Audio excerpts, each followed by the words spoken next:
So, is it recording? Yeah. So the idea today is the following. So I want just to finish something from yesterday, but it will act more as like an exercise for you guys. And then I have 4 exercises, but all of them are quite short, and we are done for today. Next week you start with Sinchan, and I hope that he will take good care of you. Okay? Yeah. Okay, so yesterday we were speaking about what people call either Keynesian multiplier, fiscal multiplier, or just multiplier. Okay, it has many names, but all in the same way. And we end up in let me just share with them the screen. Yeah, so we end up in here. So I want now to ask you the following. Let's just go back and see how this works. So you have the aggregate demand, you have the output, you have then the curve for the aggregate demand or the expenditure. The intersection with the 45-degree line indicates where is the equilibrium in this market. And then we just explored how a shock in investment may amplify its effects in the economy. Okay, this was basically the idea. I wanted now to ask you the following. If you are, for example, in any economy that is, for now, okay, so you have the output or income, you have the aggregate demand, you have this 45-degree line, and you have, let's suppose, in here, this is your aggregate demand. Autonomous consumption is always a level of consumption that you have independently of your income. Then how your consumption changes every time that your income changes, and your investment. Now, this will be the equilibrium. If there is a recession, that is something that is always a very popular topic. Hello. So, in a recession, what do you think will happen? Let's think of 2008. Okay? There is a financial crash, then that crash will have its effects in the real economy, and the GDP of the majority of countries will contract. So, using just this plot, what do you think happens in recessions?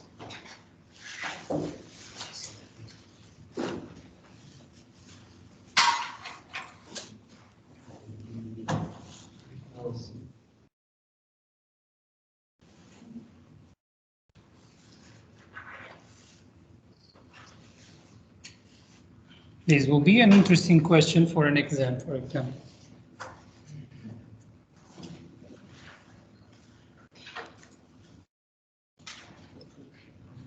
Well, this model does not have a government spending. Why do you need a government? You need the government to have an economic recession. You need the government to help you during that time. Well, a recession would lead to a reduction in investment, which will actually lead households to reduce consumption and increase savings. You are correct, okay? But the reduction in the consumption will be persistent, okay? So the idea is the following. Let me take the popular example is, for example, 1929, okay? The Great Recession in the US. So, independently of the trigger of the recession, the most evident consequence is that investment will shrink, okay? So, if investment shrinks, what will happen to this curve? So it will go down. So the first effect will be that the investment decreases. Therefore, you will move from this equilibrium, let's call A, to an equilibrium B. Okay? So in here it will be C plus C1Y plus a new level of investment that is smaller. And now if you are really in a recession, what else will happen in this plot?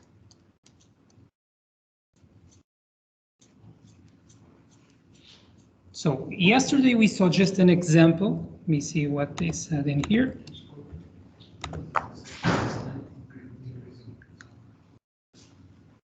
Yeah, okay, so what Altier is saying is exactly correct. So yesterday we just saw a situation where investment shrinks. Then, as you pointed out, then it will affect the production. As a consequence, it will affect the level of employment, the wages, then therefore people will consume less, and we go in that sort of dynamic from point A to point B. But when you are in a recession, the expectations of the consumers are so negative that they will not simply adjust the consumption in the short term, they will adjust the consumption in the long run. Okay? So because they will not believe, my friends, please, okay, they will believe or they will not believe that there will be an economic recovery soon. Okay? So you will not just adjust this variable component of consumption that is C1, you will really adjust what is the minimum level of consumption that you need to survive. Okay? And so you will have another shift. You will have another shift in the aggregate demand, okay? This time it will be a new level of autonomous consumption. C1Y and the level of investment, okay? So we are assuming that the new level of investment is smaller than before. And then as a consequence, also the level of autonomous consumption is smaller than before. Okay? So this is what happens in recessions. When the business cycle is just fluctuating, when the economy is just operating at its normal pace, you may transition from point A to point B and then from point B to point A again. That happens quite often, okay? Let's call this new point C in here. I don't know, you have a new government that, for example, is not supporting the economy, or you have negative expectations by the consumers or the investors. Therefore, you may like fluctuate from point A to point B. But in the recession, you will also then jump to point C. Okay?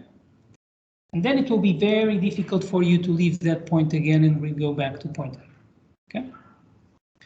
Now let me take your words. What will the government do in this case? There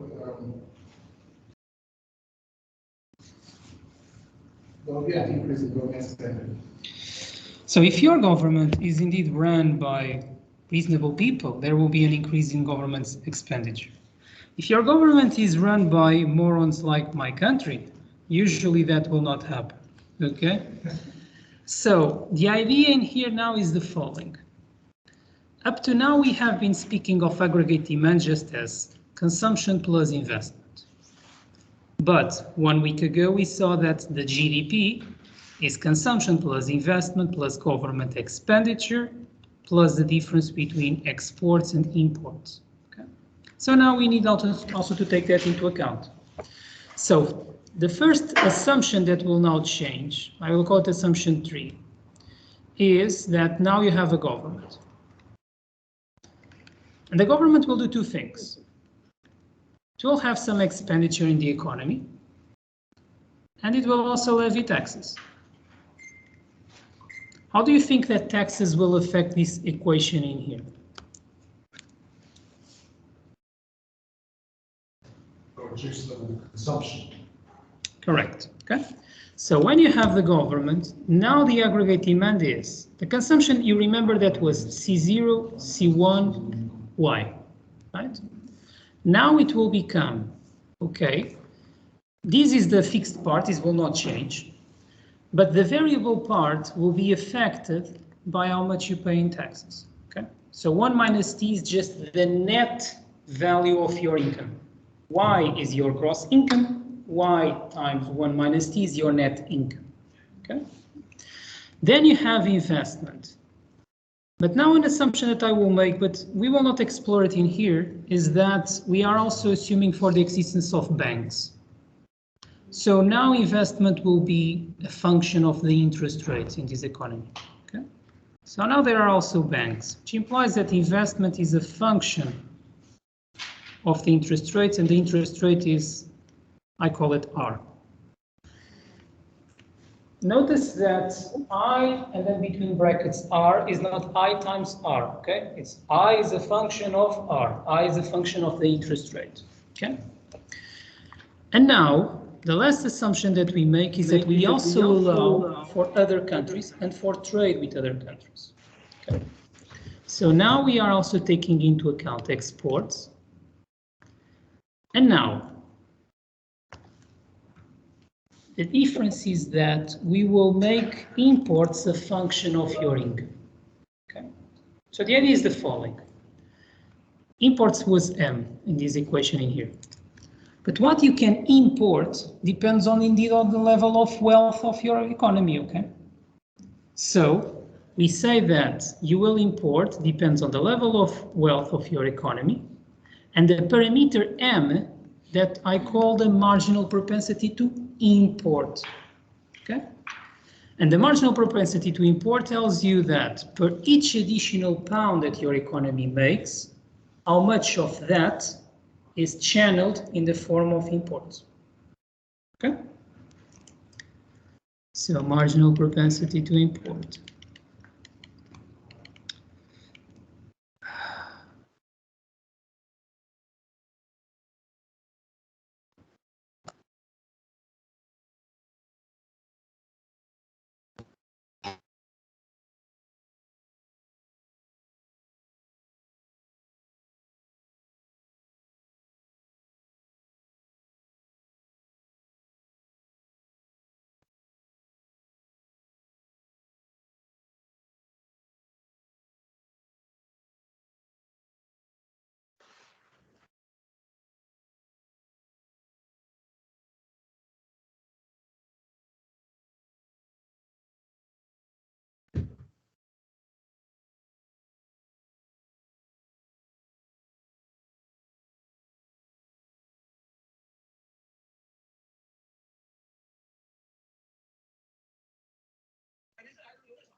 So,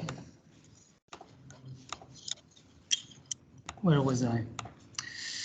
Here. So apologies for those that are on MS Teams. So, yeah. So the idea is that now you have, this is your aggregate demand. This now takes into account everything, okay? Now, there are two things that will change. The first is that the government may intervene in this economy. And the second is that the multiplier will be different, okay? So previously we saw that the multiplier was just a function of the autonomous consumption, sorry, of the variable consumption, okay? Now, if we know that we are in equilibrium, Y will be equal to the demand. So what you produce will be equal to what is demanded, okay? Therefore, this will be equal to Y, C0, C1, Y, 1 minus T, plus the investment. I'm missing the government in here, of course. And then the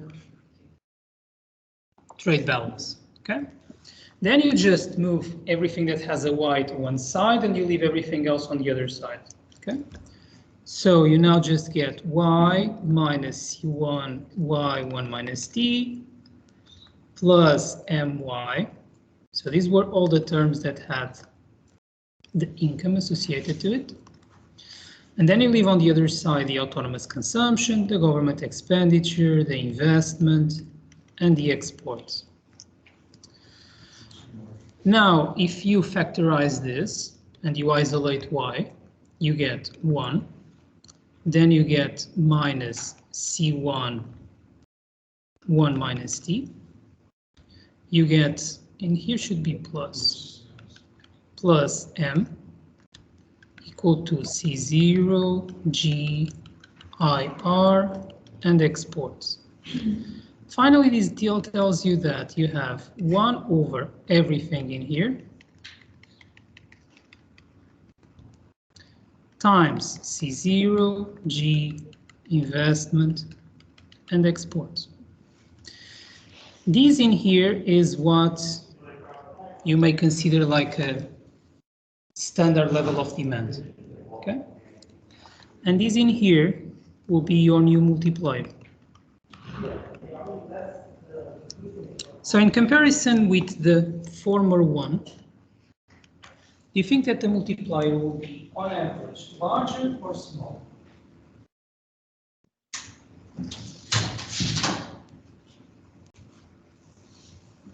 So as in with imports and taxes included? Yes. Multiplier will be smaller. And why? Well, because taxes and imports detract from the overall amount of income that's available. Okay, the idea is really that. So we saw that this variable level of consumption, or the marginal propensity to consume, was what allows you, or is what allows you to amplify the effect of a shock in the economy. Okay, that is, you reduce investment, therefore then people will adjust the consumption. The more sensitive they are to changes in income, the more they will adjust the consumption, and therefore the bigger will be the effect in the economy following a shock in investment. Now, what will happen in here is that the C1, that is the marginal propensity to consume, will be smaller than before, because now it is multiplying by 1 minus T, okay? So this is not just the net propensity to consume. And also, this M implies that you will have some money that will exit your economy, okay? So whenever also there is a shock in investment, okay, that money is exiting, therefore it cannot lead to that dynamic that we saw yesterday. So on average, what you will have is a multiplier that is smaller. Okay. So now just to finish, Onyeka, look at me. How do the government indeed works in here? So you told me that the government will increase government spending. Is that they will increase the spending, the government? In a It's obvious because in a recession, it's more like you're producing below capacity. Okay, you are right about the government doing that. You are not right about being obvious. Okay, because if it will be obvious, even countries like mine would understand that they should indeed increase government expenditure, but they don't do that. No, it's not really the case. I will just explain. I will not really go into deep on this, but there is a reason why governments do not increase government expenditure in a recession. And the reason is the following. So now you have a situation like this. You have in here aggregate demand that now is given by C0 plus G plus, well, it's given by that equation above. Let's just put 80, okay? When you enter in a recession, we saw before that the aggregate demand will move. So usually you will have a shock in investment, and then if you are in a recession, you will also have a shock in consumption. Now, what you are telling me is something that is indeed reasonable, is that the way of overturning this is having the government spending more money, okay? Because the intercept in here now is C0 plus G plus I plus X, okay? So in here it will be C0 plus G plus I smaller I plus X, and in here C0 smaller consumption, government, smaller investment, exports. So what you are telling me is that, okay, the government just needs to invest in the economy enough to overturn the reduction in investment. Governments do not do that because governments also have to run what we call the government budget. Okay? That is the difference between the revenue of a government and the expenses of the government. Okay?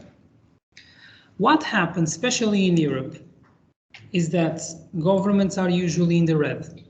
And so the level of expenses is higher than the level of revenues. And so when that happens, what do you think a government does? Whenever there is a deficit in here.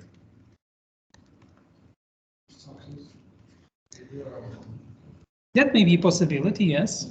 And what else? They will borrow, okay? So these will be the two options. Either they increase taxes or they borrow money. If they borrow money,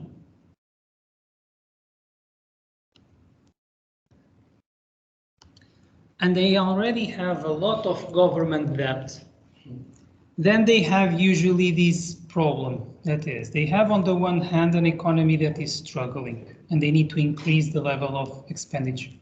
But on the other hand, they have to meet the debt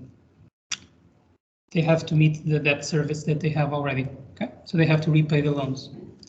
So you have countries like Argentina that really do not care about that and already defaulted 2 times.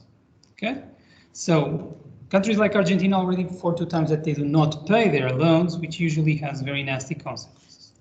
Greece also didn't pay the loans back in 2010. Okay. However, reasonable countries usually do that. And so what will happen is that governments usually tend even to aggravate more the recession. Okay? Do you see how that happens? Why will the government even make things worse? If they have a lot of money to repay. Well, I don't want people more debt than they already have. And revenue is reduced at that point during the recession. During the recession, revenue is reduced and you don't have so much revenue. Okay, so during recession, the revenue that the government has goes down because now the country, instead of being in this point A, you are in this point C in here. Okay, you are making way less money. So the government now has less money, and you are asking also the government to invest more in the economy. Okay. But for the government to invest more in the economy, the government needs to borrow more money. So you see the problem, right? You will reach a stage in which no one will lend you money, at least at reasonable rates. That happened with Greece. The government lost their financial balance. Yes. Yes. And the result will be a couple of governments like Greece Or it will mean that you will have a crappy country like mine. So you either, and this is being very honest, so you either have a situation like in Greece where the government collapses, you have again elections and elections and elections, and you are always renegotiating the debt, or you have a country like mine, in which you continue to have crappy governments, and in Spain the same thing, in Italy the same thing, in which they just continue just to postpone what will soon happen. Okay, they just continue to get longer dates to repay the loans, or they get some additional loans from the IMF or from the European Central Bank, and so on and so forth. Okay? This is what usually happens. I know that this may not, and this is, I want just to make this small remark. This may not be so reasonable or so relevant in economies that are still in development. Okay, I don't know. In China, this will never be a problem because the level of government debt is still so small that they can still afford, if there is, for example, a crisis, to go to the financial markets, get some money, and then pump that money in the economy. Okay, they still have that leverage. In Africa, many economies still have lots of room still to get debt. Okay, and countries that are rich in natural resources like Nigeria will get always debt at very low rates because they always have strong covenants to provide. Okay, if a country like Nigeria wants money from the financial markets know that while you are pumping oil, you will always be able to repay that debt. Okay, this is basically the idea. In Europe, we already reached the stage where governments are basically strangulated financially, and that is why you are in this situation. Even the US is already in this situation. Okay, make sense? Okay, this was the last thing. Okay, in that case, let's just do some exercises and we are done. Let me just not show you this. Oh, people want to enter now. That's quite flattering.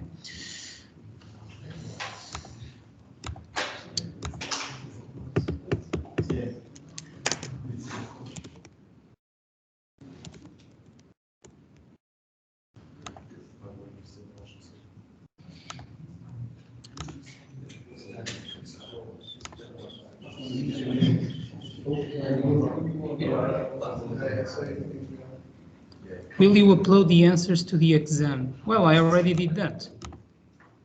I don't know who is asking that. Edna is asking if I will upload the answers. I already did that. It's already available there. Can we say that government expenditure will cause more inflation?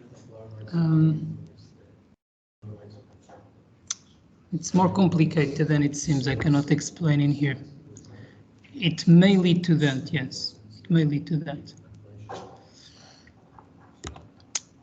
Okay, so. Last question. Sure. So with constructing with really high interest rates. Who? Argentina. Yeah. So they have high inflation rates. They want to boost they want to up their interest rates to strike control. Is that talking on their debt repayments twice? They have very high interest rates? Yeah, is that linked to the fact that they're defaulting on the debt repayments? Well, it is very likely that that is the reason. But if they have high interest rates, yeah, the reason is that when either the government or even the banks in Argentina need some additional funds, they go to the financial markets. The financial markets will put a premium on the money that they will lend to them. Okay, because they already know that they already defaulted twice. Therefore, they will only be willing to lend money to either the banks or the government if the rates are very high. Because it's risky. Yes, just that. So, I think you already know the drill, so enter here.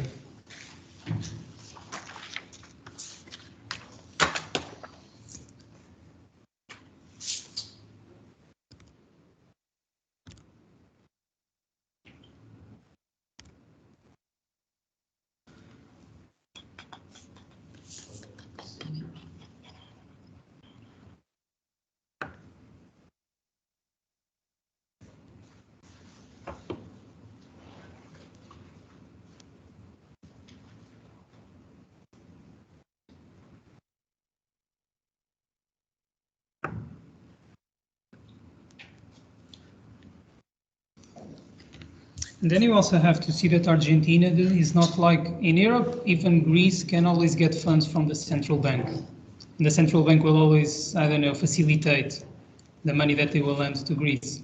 That will not happen with Argentina. They will have to go to the primary markets and everyone will just ask for because when you want debt being a government, how this works is the following.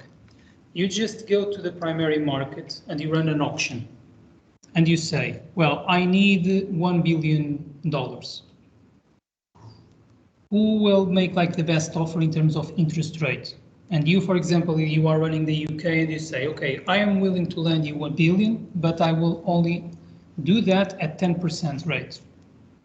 Then, if no one else bids, you will get that. If someone else bids, someone else will say, okay, I'm also willing to lend you 1 billion, but I will just ask you 9% for that. So this is how it will work.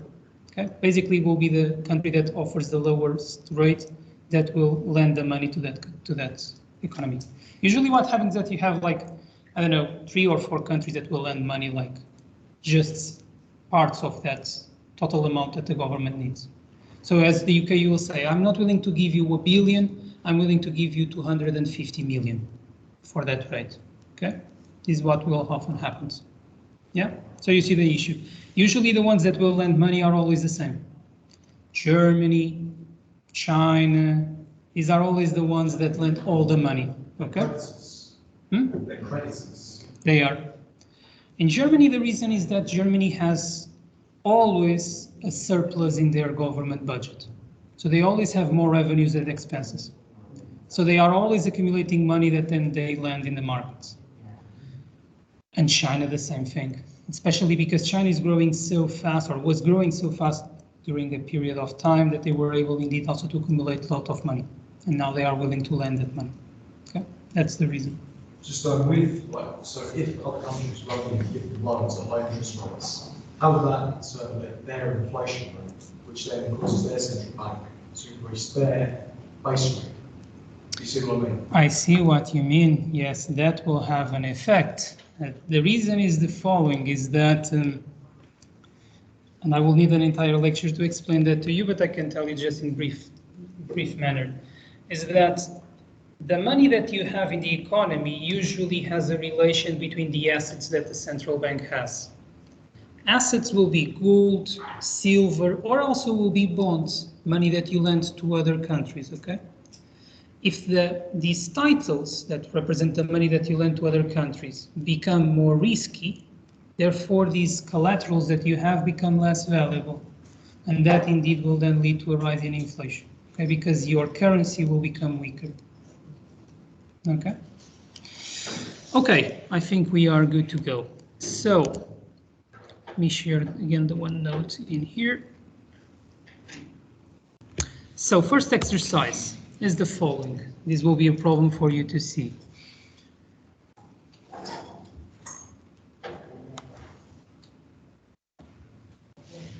Okay, this will be indeed a problem, but can I? Okay, I think this will help. Can you see this? Okay, I hope so.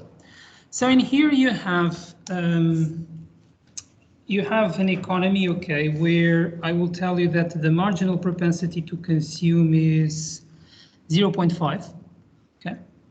You were initially at this equilibrium A. There was a shock, but in the good sense, there was a positive shock to this economy, and the investment increased by 2 billion, okay? So a positive shock indeed leads to an increase in the aggregate demand, okay, and therefore you move from point A to point Z. Okay, this will be your new equilibrium, you may say. So the questions now are the following. See this plot in here? And you also know, sorry, I also should mention that the output will change by 4 billion. Okay? You already saw why this happens, because you change investment and then there is an increase in capacity, you hire more people, therefore there are less people unemployed, or others that also perhaps got a raise, they will spend more, and then you continue in that way. So the options in here are the following. You have to point which one is correct. So Is the new equilibrium point E, this one in here? This is the first question, first hypothesis. Second hypothesis is that the aggregate demand increases by 2Bs times 0.5, that is the marginal propensity to consume, such that the final change is 1B. C is that the multiplier is equal to 2. Okay? So, going back to the picture, in this case, I'm telling you that the multiplier that led to this dynamic is equal to 2. And finally, that the distance between point C and point D, so this one in here, is 0.75 or 75% of the distance between point A and point B. So this one in here. Okay. So let me recap. Have an economy, positive shock in investment, marginal propensity to consume is 0.5. Shock in investment was 2 billion. Hypothesis 1, the new equilibrium is point E. Hypothesis 2, the aggregate demand is 1, changed by 1 billion. Hypothesis 3, the multiplier is equal to 2. Hypothesis D, the distance between point C and D is 3/4 of the distance between A and B. Yeah? So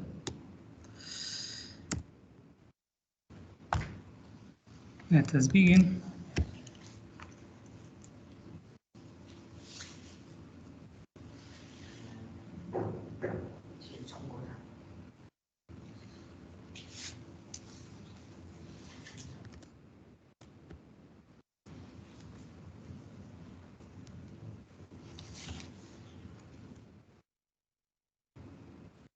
Okay, so those that told me that it is answer or hypothesis C, why is that true? Why do you say that the multiplier is 2?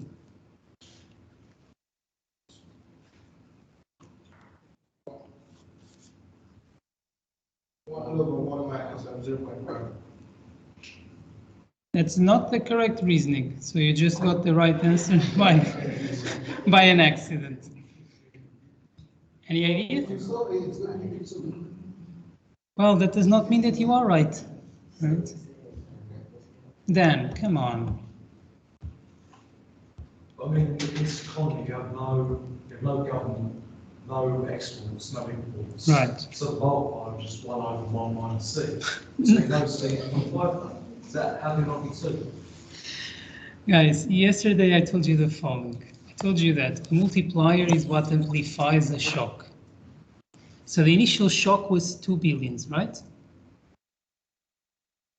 The final outcome is 4 billions in the output. Okay? Because you were thinking about the other formula that I gave you, okay? And I know that you can also get the answer in that way. But I wanted also the answer in this way, okay? Just by looking at the plot. Okay. Because I could have omitted that the marginal propensity to consume was 0.5, and you still were able, you will be able to get the right answer in that way, okay? But yes, you can also get the answer in that way, okay? Now, let me just show you. Yeah, that's correct. So why? Well, the first one is wrong, is clear, because the final equilibrium in here is Z and not E. Okay, this is where you land. Then the variation in the aggregate demand cannot be 1, because the variation in the aggregate demand is 2. Okay, so that is not really the correct answer. Okay, and the fact that C and D have a difference that is 3/4 of the distance between A and B, this is just to confuse you because you cannot say anything. Okay, You just know that it's smaller. You don't know if it is 90%, 70%, you just don't know. Okay?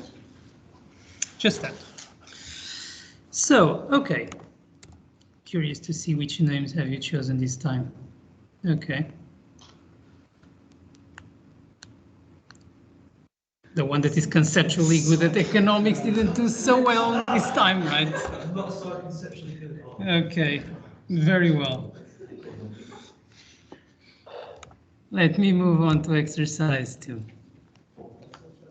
So, let's just think of what we saw up to now. That is, what is written, the question is that you have the aggregate demand in here and you have the output in here, okay? And then you will have this 45-degree line and you will have the aggregate demand in here. So, what's first possibility is that a larger marginal propensity to consume will lead to a larger multiplier. Okay. Second possibility is that a smaller marginal propensity to consume will lead to a smaller multiplier. Then a smaller marginal propensity to consume will lead to a larger multiplier. Or finally, a smaller marginal propensity to save, and I give you the formula, is just the inverse of the marginal propensity to consume, leads to a smaller multiplier. Okay?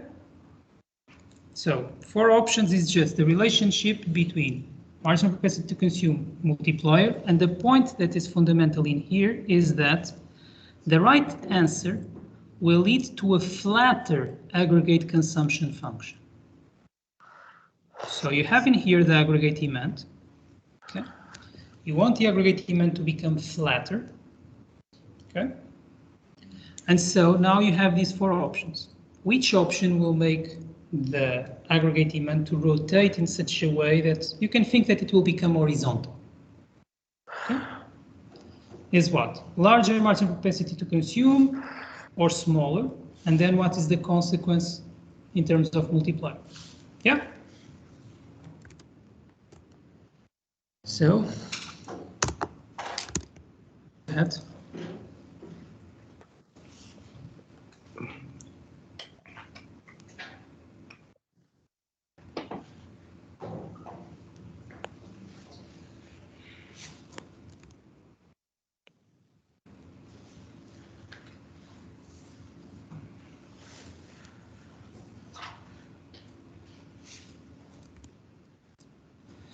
Yes, it was the second hypothesis. And why it is the second possibility?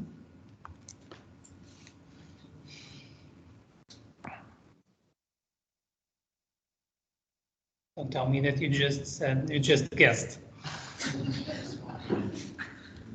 Let me see here on MS Teams. Because the marginal propensity to consume is the slope. You are absolutely correct, okay? So we saw yesterday that the slope is the marginal propensity to consume. So if you assume this as being just the simplest form, C0, C1, Y plus I. This tells you that every time that you increase the output in 1 unit, the aggregate demand will increase in this proportion, okay? C1, right? Because that is what amplifies the effect. So for you to have a flatter aggregate demand, it means that this C1 needs to become very small. Recalling the formula, the simplest one for the physical multiplier, which is this one, if C1, for example, is 0.5, then your multiplier is 2. But if C1 is, for example, 0.9, your multiplier, okay, will be 10. So don't tell me that it should have been C that I put correct. I clicked on the wrong one. So okay, I can continue just with the answer. Okay, so the idea is the following. If C1 is equal to 0.5, you get 2 as the correct result. This will be your multiplier. If the multiplier continues to increase, okay, sorry, if the marginal propensity to consume continues to increase, yeah, what am I saying? This will be 10. So, okay, yes, even I, at this time already on a Friday, you are correct. So this will be 10. Okay, so when the marginal propensity to consume becomes very large, the multiplier becomes also very large. So if the marginal propensity to consume becomes very small, then the multiplier also becomes very small. Okay, just this question in here. Just check.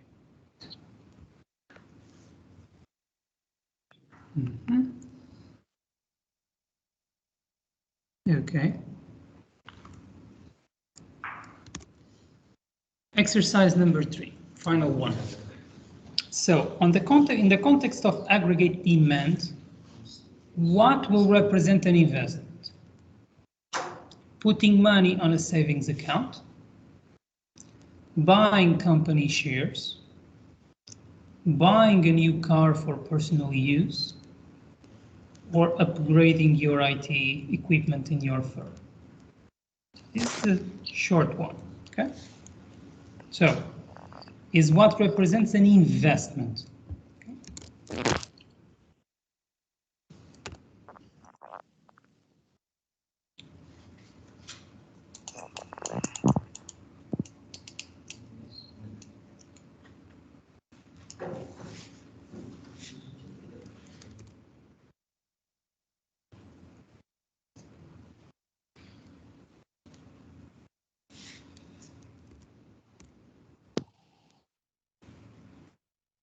Okay, so the right answer was indeed upgrading your IT equipment, okay?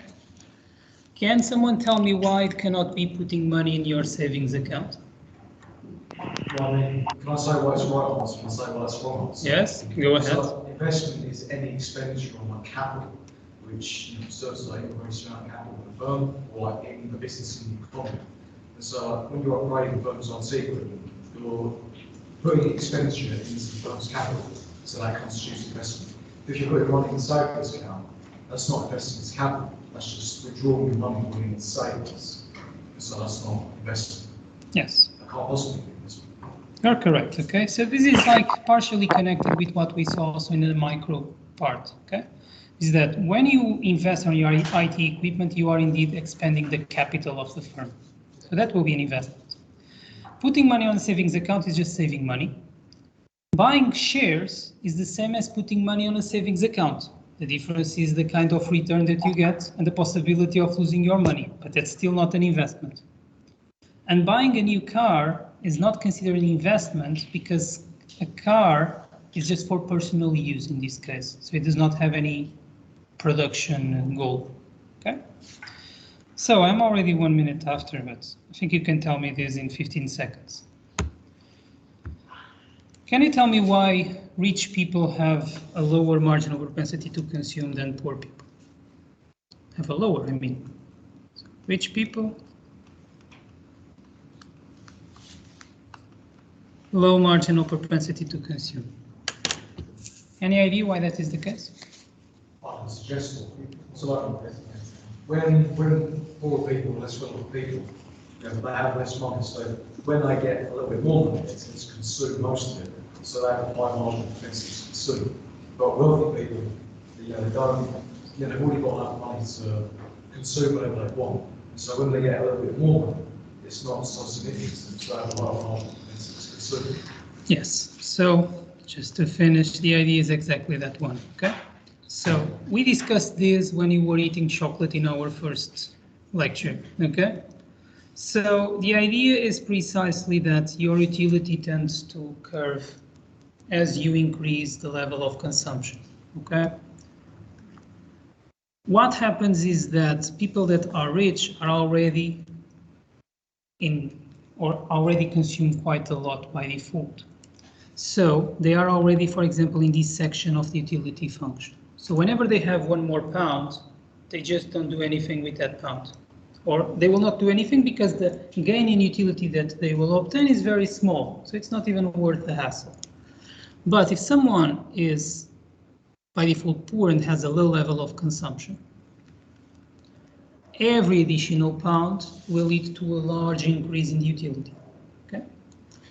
And so that is why rich people have a low marginal propensity to consume, but poor people have a large one. Okay, so that is why I uploaded that on your Blackboard. You have there a table with the multipliers for different countries.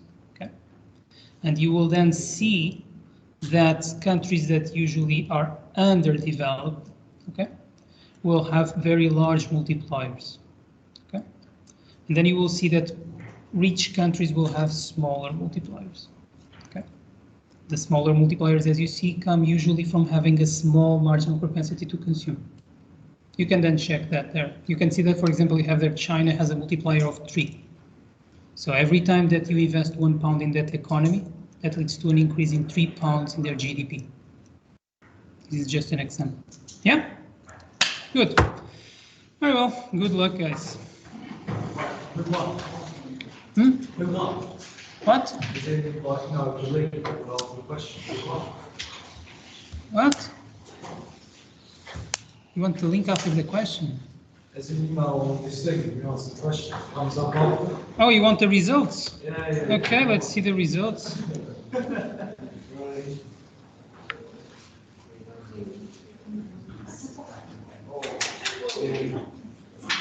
Who was Simba? I wanted to know who was Simba. Were you? Okay. Do you have the QR code? Congratulations. QR code. Yes, let me show you the QR code here.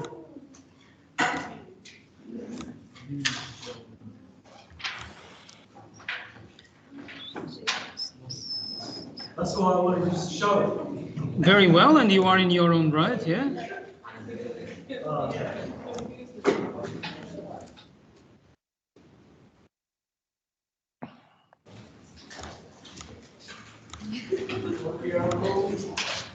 Yes.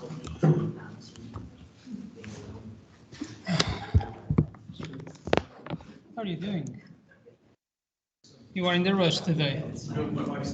You have a date. Ah, okay.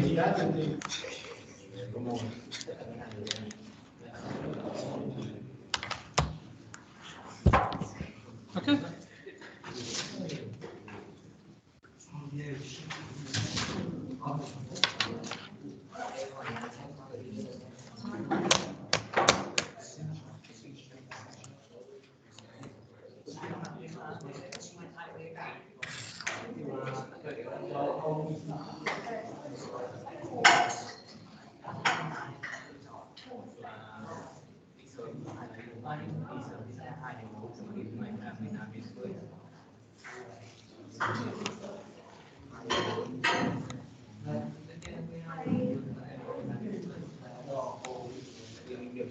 Thanks a lot for listening to that. Don't worry. Well, I will continue to be here.